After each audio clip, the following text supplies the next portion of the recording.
Sa loob po mismo ng bureau, I'm referring to your organization. Kasi di ba ho, sir, sabi nga ni Presidente, lifestyle check.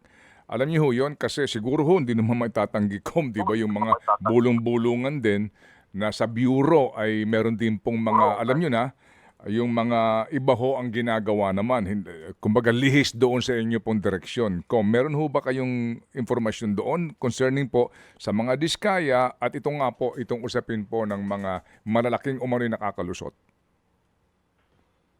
Opo, actually patuloy po tayo sa dahil parte po ng ating programa nung umupo po tayo yung integrity and professionalism of the institution and employees. Kaya nga po nung pag-upo natin, ang dami na po nating na disiplina.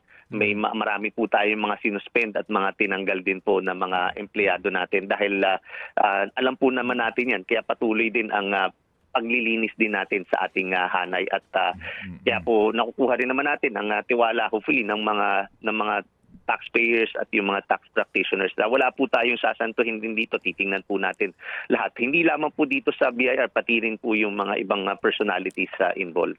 Mga kapatid, brothers and sisters, saan ka pa? Dito na tayo sa totoo. Dito na tayo sa True FM. Mga kapatid, mag-subscribe and follow po kayo sa social media accounts ng True Network PH. Yan po kami, hanapin nyo lang True Network PH, Facebook, Instagram, YouTube, TikTok, and podcast. Mapa Apple or Spotify man yan, mahahanap nyo kami. Lahat ng mga napapanood at napapakinggan nyo po sa programa, nasa social media accounts namin yan. So, paano mga kapatid? See you sa social media!